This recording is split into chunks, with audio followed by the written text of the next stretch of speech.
प्रयत्न आहे.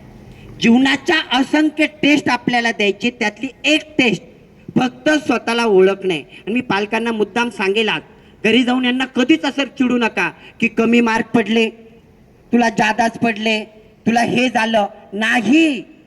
ही जीवनाची सुरुवात आहे. कदाचित यामध्ये झिरो असणाराही त्या ठिकाणी उद्याचा हिरो असू शकतो. कधी कधी टक्केवारीमध्ये लोक बोलतात की माझ्या मुलाला 90च पाहिजे, 12वीला 92च पाहिजे. मी त्यांना एक उदाहरण नेहमी सांगतो, मी ते शेवटी मला फक्त लक्ष द्या टक्केवारीचं उदाहरणाचं, 1च मिनिटामध्ये मी ते संपेल. पण ते नाही, त्याच्यावरती जीवन नाही. मुलगा मनुष्य बनला पाहिजे आणि त्याला जाणीव झाली पाहिजे माझ्या आईवडिलाची छाती ना माझ्यामुळे 2 इंच त्या ठिकाणी फुगेल. आज मुलाचं नाव हे वडिलामुळे ओळखलं जातं.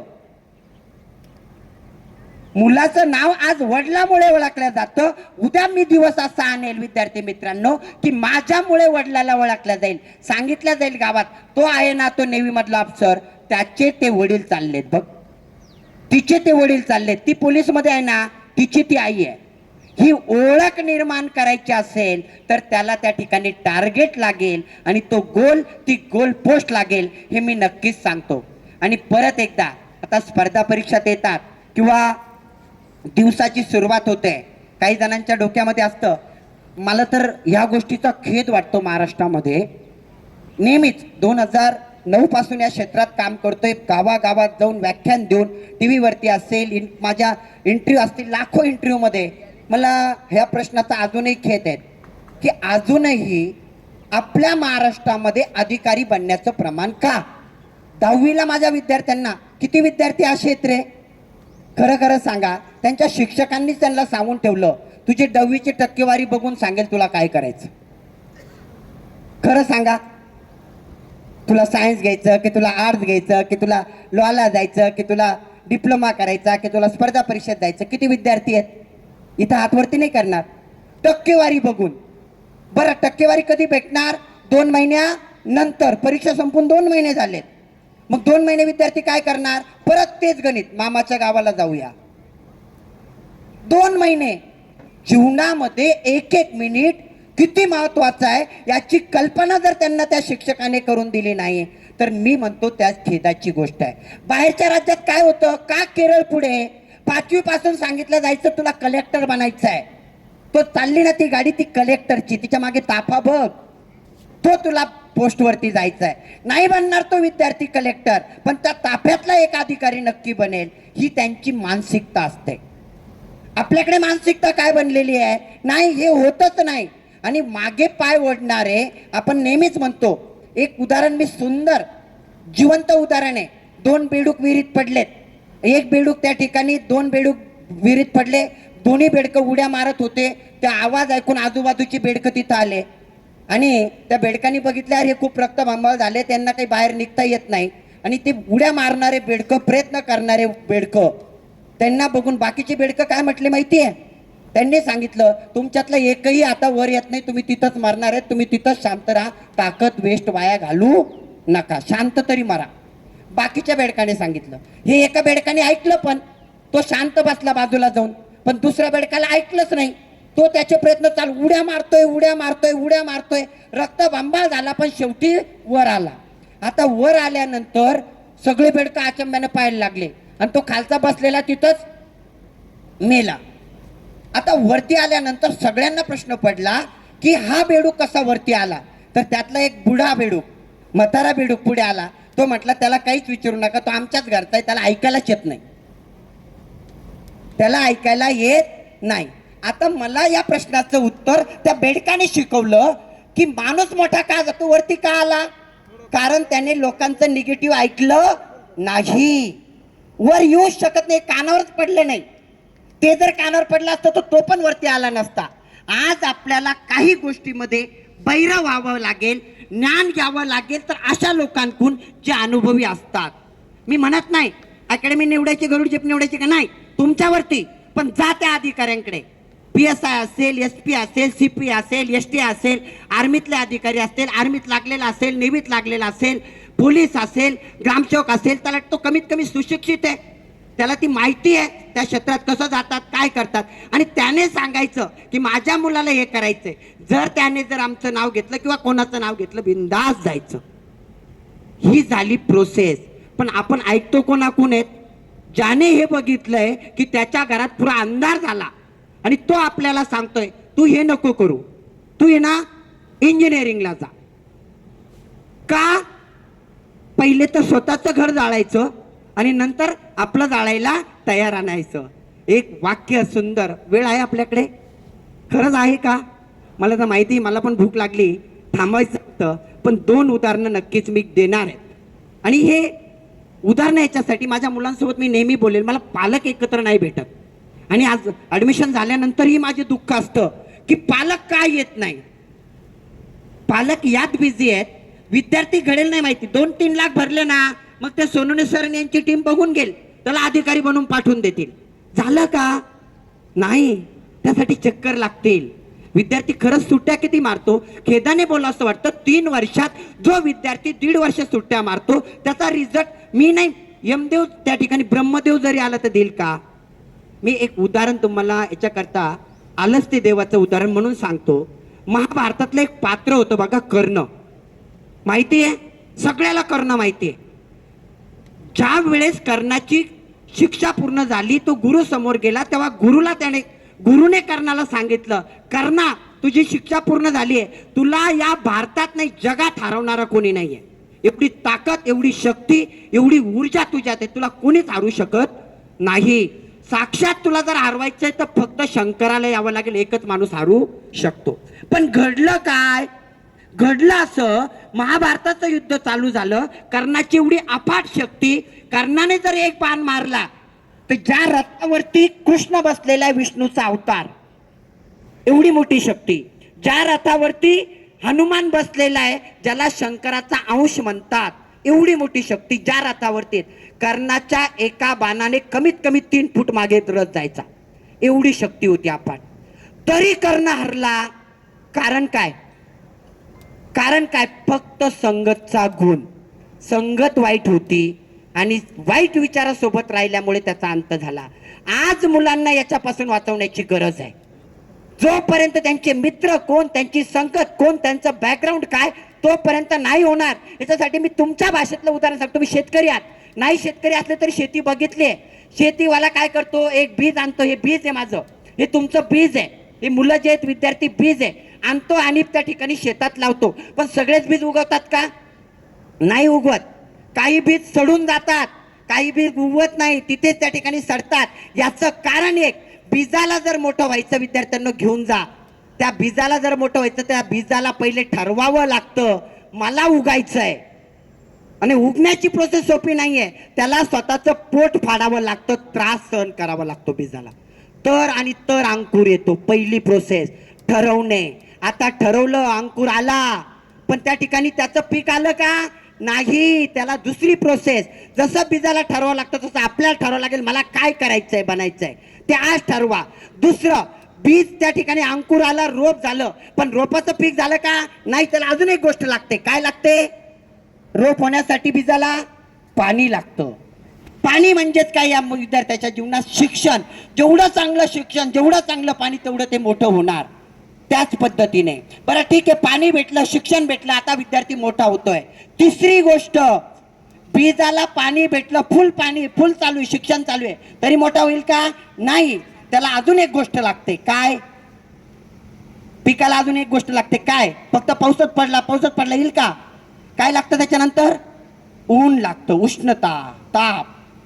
या शिक्षणामध्ये तिसरी पोषक. हे शिक्षक जे त्रास देतात, ज्या ठिकाणी टॉर्चर करतात, मारतात, पण आता दुःखाने सांगावं वाटतं मारणं पण बंद करून टाकलंय.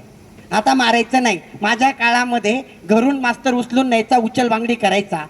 माझ्या काळ म्हणजे एवढा म्हातारा मी नाही आहे, आत्ताशी 39चा आहे, पण तेव्हा असं व्हायचं. उचलबांगडी करायची, आजोबा यायचे, असं विस्तवित धरायचे, देशील का शिवी, देशील का शिवी. आता राहिलंय का? नाही राहिलं. पण ताप द्यावा लागेल. त्या पाण्याला जर पाण्यानंतर ऊन नाही भेटलं तर पीक येत नाही. आज उष्णतेची गरज आहे, तुला करावं लागेल, तुला टिकावं लागेल. हे शिक्षक बळजबरी उठवतील, करावं लागेल, मोबाईल विसकून घेतील, तरी करावं लागेल. 8 दिवसांनी मरतो का मोबाईल नसला तर? नाही होत. पहिले नव्हते मोबाईल तरी करायचे. आज ती वेळ आलेली आहे की थोडा ताप सहन करण्याची. 3 गोष्टी झाल्या. ठरवलं, पाणी भेटलं म्हणजे शिक्षण भेटलं, उष्णता ताप भेटली, ऊन पडलं.